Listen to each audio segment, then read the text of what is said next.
accélérer les ions. Cela peut se faire par application d'une tension statique sur les barreaux du piège quadripolaire, ce qui va faire effet du potentiel de contact que nous venons d'étudier entre le piège P1 et le piège P2. Et nous représentons ici alors l'efficacité du transport, donc le nombre d'ions détectés, le taux d'ions détectés en piège orthopolaire en fonction de ce potentiel statique appliqué sur les barreaux. Et nous remarquons que,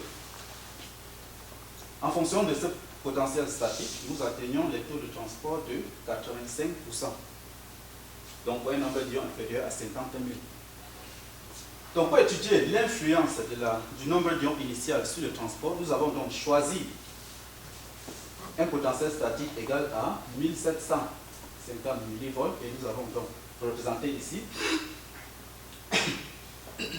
le taux d'ions détecté, le taux de l'efficacité du transport en piège P3 en fonction du nombre d'ions initial dans le piège P2. Et nous remarquons que pour un nombre d'ions plus petit que 30 000, nous observons un taux qui croît jusqu'à 100% et en moyenne 45% pour un très grand nuage. Donc jusqu'à présent, nous avons montré que nous sommes capables de transporter les ions, de créer les ions en piège P1 et de les transporter avec une efficacité atteignant les 100% à travers les différentes zones de piégeage. Donc ce qui nous laisse maintenant passer à l'objectif second de cette thèse qui est le piégeage d'un grand nuage d'ions, donc le confinement d'un grand nuage d'ions. En début de cette exposition, je vous ai parlé d'une technique de création des ions en phase gazeuse. Mais avec cette technique, le nombre d'ions détectés ne dépasse pas les 100 000. Pourquoi? À cause de la difficulté de refroidir de grands nuages, car nous avons des puissances du laser de refroidissement très faibles. Donc le chauffage RF Tommy. Donc ce chauffage RF qui croît avec le nombre d'ions piégés dans le piège. Il est possible de baisser ce chauffage RF en baissant l'amplitude du champ piégeant. Mais en le faisant, on baisse aussi la densité du nuage parce que les deux sont proportionnels. Et donc, la conséquence est que le nombre d'ions piégés sera toujours limité. Et donc, l'alternative que nous avons trouvée est la création directement en phase gazeuse. Cela s'est inspiré d'une thèse du poste de 2012 où un petit nuage d'ions peut être créé, puis refroidi en phase liquide. La photoionisation est à nouveau enclenchée et directement créée sur un nuage en phase liquide. Donc, sur cette figure, je vous présente alors le nombre d'ions observés en fonction de la durée de création pour deux températures du soufre, à savoir en bleu 310 degrés Celsius et en rouge 295 degrés Celsius. Nous remarquons que le nombre d'ions croît linéairement. Mais lorsque le nombre d'ions approche les 120 000, on observe une évaporation du nuage. Ceci toujours lié à une puissance du laser de refroidissement faible. Donc, pour lutter contre ça, notre stratégie que nous avons mise au point, c'est une technique d'accumulation. Alors, pour comprendre cette technique, nous revenons au taux de départ des ions et à la symétrie observée. Nous avons montré jusqu'à présent que, à cause de la symétrie existante entre les deux sens, dans les deux sens de transport, il existe des durées de transport pour lesquelles les 100% des ions partent du piège P1 et ne partent pas du piège P2. Donc, cette non-coïncidence peut être utilisée pour effectuer des transports dans un seul sens et donc pouvoir ajouter des ions dans un nuage existant dans le piège P2. Donc, la stratégie, c'est quoi? Créer les ions dans le piège P1, ajouter dans le piège P2 sans perdre le nuage existant. Je vous présente donc ce résultat. Vous avez ici le nombre d'ions détectés en piège P2 en fonction du nombre de cycles de transport. Et à chaque fois, vous avez une relation linéaire, une croissance linéaire en fonction du nombre de cycles de transport. La courbe bleue ici représente un nombre d'ions dans le piège P1 pour une durée de création de 15 secondes. En rouge, un nombre d'ions, une durée de création de 25 secondes et en bleu pour 50 secondes. Donc, vous pouvez remarquer que la pente d'accumulation et le nombre d'ions maximal atteint croît en fonction du nombre d'ions initial dans le piège P1. Et de plus, cela marche également sans refroidissement laser. Donc, cette courbe montre l'accumulation des ions dans le piège P2 en absence du refroidissement laser. Et nous avons aussi une croissance linéaire. Donc, d'ailleurs, cette technique a fait objet d'un dépôt de brevet européen et d'une publication. À cause aussi de son intérêt pour des expériences comme de la chimie, où il est possible de mélanger deux espèces différentes dans le même piège. Donc, grâce à cette technique, nous avons donc amélioré le nombre d'ions confinés à 250 000 ions dans le piège P2 ainsi que dans le piège portipolaire, où nous avons observé des structures intéressantes. Ce qui nous laisse maintenant passer à l'étude du refroidissement laser dans un piège multipolaire. Donc, les simulations de dynamique moléculaire ont montré qu'un petit nuage d'ions refroidi en piège multipolaire s'organise dans une structure en anneau et un grand nuage d'ions dans une structure en tube, comme le présente cette simulation de dynamique moléculaire faite par Mathieu Vincent. Cependant, les observations que nous avons faites dans notre pièce sont tout autres. En effet, nous avons observé 3 nuages distincts dans 2 plans de mise au point différents qui nous laissent penser au minima de potentiel. Donc nous avons numéroté ces minima, ou 1, 2, 3. Et nous avons représenté ici une répartition spatiale et une répartition en pourcentage des ions dans chaque minimum. Et les analyses ont montré que l'existence, ces minima de potentiel sont dus à l'existence d'un défaut dans la géométrie du potentiel. Et déjà, 10 minima de potentiel ont été déjà observés dans les pièges 22 pôles, dans cette référence. Pour comprendre cela, nous avons analysé, n'est-ce pas, l'amplitude du champ électrique de piégeur dans un piège multipolaire.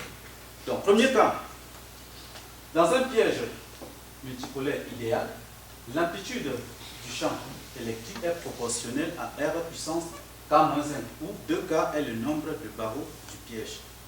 Ce qui donne lieu alors à une seule racine de ce polynôme, donc un seul minimum de potentiel. Dans un multipôle avec brisure de symétrie, le champ et l'amplitude du champ électrique peut s'écrire comme, n'est-ce pas, un polynôme d'ordre K-1. Donc ce qui implique K-1 minima de potentiel. Et nous représentons ici donc une simulation avec un défaut de 2% sur un barreau. Et nous observons 3 minima. Donc ceci permet de bien expliquer pourquoi 3 minima de potentiel dans le multipôle et pourquoi 10 minima dans un 22 pôle qui a été observé. Et en première approximation, nous supposons que ce potentiel, ces minima de potentiel sont harmoniques. Pour le prouver, nous faisons certaines expériences, à savoir, nous mesurons les raideurs de potentiel axial et radial par excitation paramétrique où vous observez les résultats qui sont bien en accord avec les résultats observés dans les pièges quadrupolaires.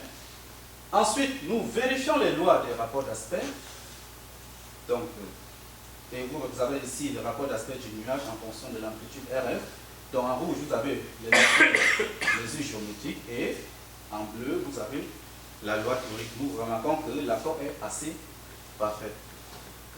Donc, cette vérification a été très intéressante pour nous. Pourquoi? Parce que dans nos minima de potentiel, la taille du nuage peut aller de 1 mm jusqu'à 60 mm compte tenu de la taille de notre portipôle.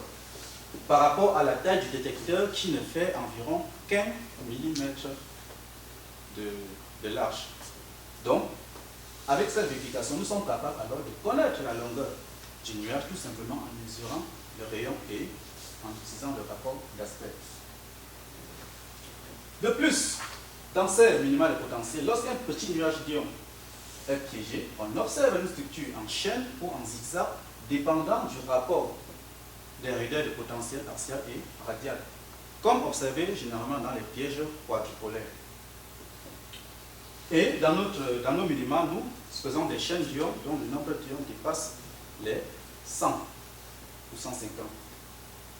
Donc ceci a permis de vérifier le modèle fluide fois dans une chaîne émise par Dubin en 1993 où il montre que on peut exprimer la distance entre particules, entre proches voisins en fonction à la position Z en fonction du nombre d'ions et de la longueur de la chaîne. Et donc nous avons représenté ici en rouge donc la loi théorique, donc la distance entre proches voisins à la position Z.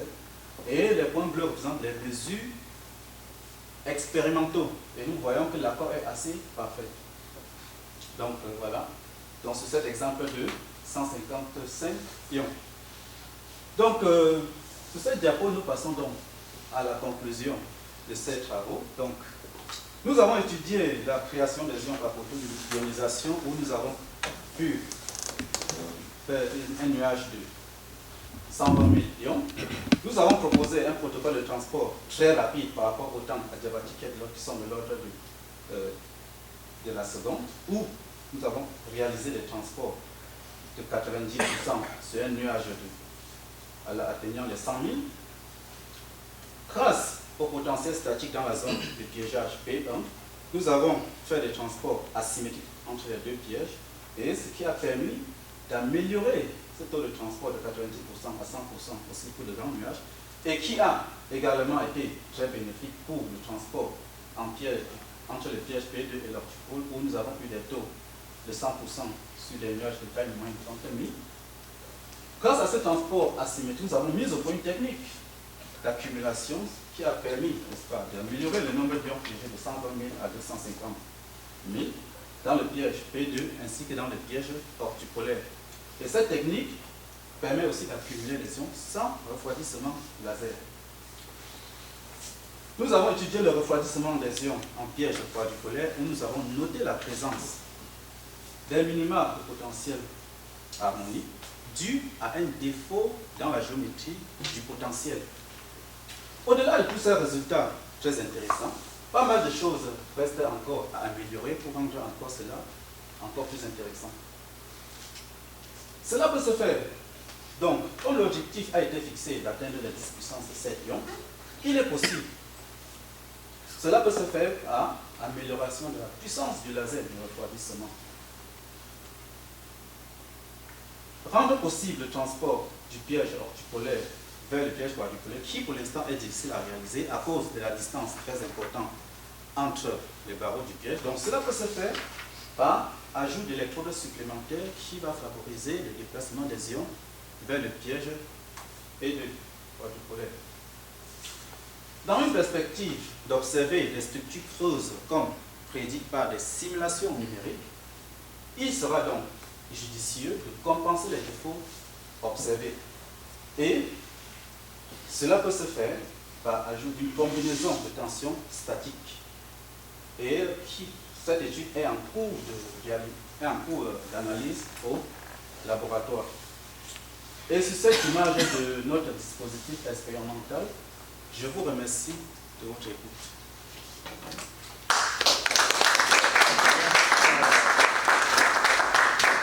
Merci beaucoup. Donc, je vais passer la parole au rapporteur. Donc, commencer par Daniel Compara. Je vais démarrer. Je vais commencer par féliciter pour l'exposé oral qui couvrait vraiment l'essentiel de la thèse et qui allait, je dirais, à l'essentiel, notamment toutes les, bien détaillé dans le manuscrit, tous les passages de décalage laser, où il y a vraiment beaucoup d'expérience, vous avez réussi à bien extraire ce qui était pertinent. Avant de vous poser des questions, je vais faire un petit résumé de mon rapport. Donc, je suis de la communauté des atomes froids, pas des ions froids, donc j'ai appris beaucoup de choses. J'avais juste deux petits points qui m'avaient été un petit peu difficiles, c'est que j'aurais aimé un petit peu plus de support théorique. Là, il y a eu un peu plus centré sur les simulations de dynamique moléculaire pour bien comprendre les transports. Je crois qu'il y a des endroits qui auraient été un peu plus utiles dans la thèse, notamment la comparaison chauffage-RF au refroidissement laser, par exemple. Ce genre de choses. Alors, pas forcément un modèle très compliqué, mais des petites choses comme ça. Puis bon, juste le titre de la thèse, au début je pensais avoir des choses sur les horloges à mercure, et j'ai aperçu que c'était évidemment sur le calcium, comme vous l'avez bien expliqué ici.